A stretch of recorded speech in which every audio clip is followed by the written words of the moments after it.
വയനാട് തിരുനെല്ലിയിൽ മദ്യപിച്ച് വാഹനമോടിച്ച വൈദികനെതിരെ കേസ്.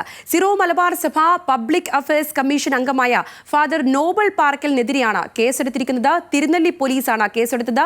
എന്നാൽ എഫ്ഐആർ സമൂഹ മാധ്യമങ്ങളിൽ പ്രചരിച്ചതോടെ ഫേസ്ബുക്കിൽ വിശദീകരണ പോസ്റ്റുമായി വൈദികൻ രംഗത്തെത്തുകയും ചെയ്തു. അനിൽ ജോർജ് ഉണ്ട് കൂടുതൽ വിശദാംശങ്ങളുമായി. അനില, ഏതൊക്കെ വകുപ്പുകളാണ് ഈ ചുമത്തിയിരിക്കുന്നത്? എന്താണെങ്കിലും ഈ ഫാദർ ഇതിനെയൊക്കെ നിഷേധിക്കുന്ന കുറിപ്പുമായി രംഗത്തെത്തുകയും ഒക്കെ ചെയ്തു. എന്താണ് ഇതിലെ ഒരു നിജസ്ഥിതി? സംഗീത, വളരെ വിചിത്രമായ ഒരു ന്യായീകരണമാണ് ഇക്കാര്യത്തിൽ ഫാദർ നോബൽ പാറക്കൻ പറയുന്നത്. അതായത് കാറിൽ തന്നോടൊപ്പം ഉണ്ടായിരുന്ന ആളാണ് മദ്യപിച്ചിരുന്നത്.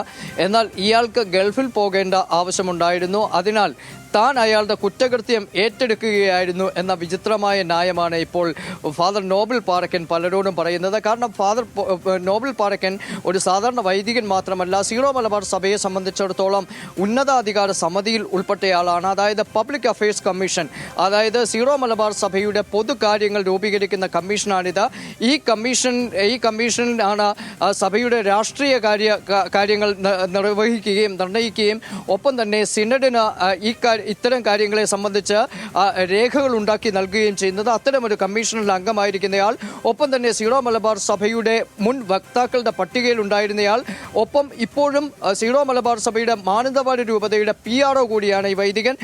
ലൂസി കളപ്പുരയ്ക്കൽ എന്ന കന്യാസ്ത്രീക്കെതിരെ വലിയ തോതിൽ ആക്ഷേപം ചൊരിഞ്ഞതിന് ഇയാൾക്കെതിരെ കേസ് എടുത്തിട്ടുമുണ്ടായിരുന്നു.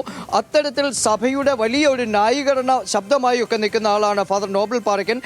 ഏറ്റവും രസകരമായ ഒരു കാര്യം സംഗീത, സർക്കാരിന്റെ മദ്യനയത്തിനെതിരെയൊക്കെ ആളുകളെ മദ്യത്തിൽ മുക്കിക്കൊല്ലുന്ന നയമെന്നൊക്കെ പറഞ്ഞ് വലിയ ഇടയലേഖനങ്ങളൊക്കെ ഇറക്കുന്ന സഭയുടെ ഏറ്റവും ഉന്നതാധികാര സമിതിയിൽ ഉൾപ്പെട്ട ആളാണ്.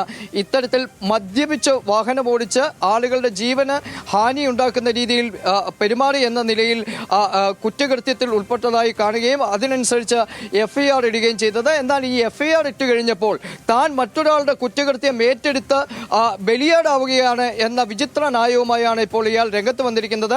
പക്ഷേ ഇയാൾക്കെതിരെ വലിയ തോതിലുള്ള വികാരം ശക്തമാണ്. പബ്ലിക് അഫയേഴ്സ് കമ്മീഷനിൽ നടക്കം ഇയാളെ പുറത്താക്കണമെന്ന് ഇപ്പോൾ ആവശ്യമുയരുകയും ചെയ്തിട്ടുണ്ട്. സീറോ മലബാർ സഭ സിനഡിലും ഈ വിഷയം ചർച്ചയ്ക്ക് വന്നിട്ടുണ്ട്. സംഗീത, ശരി, വ്യക്തമാണ്.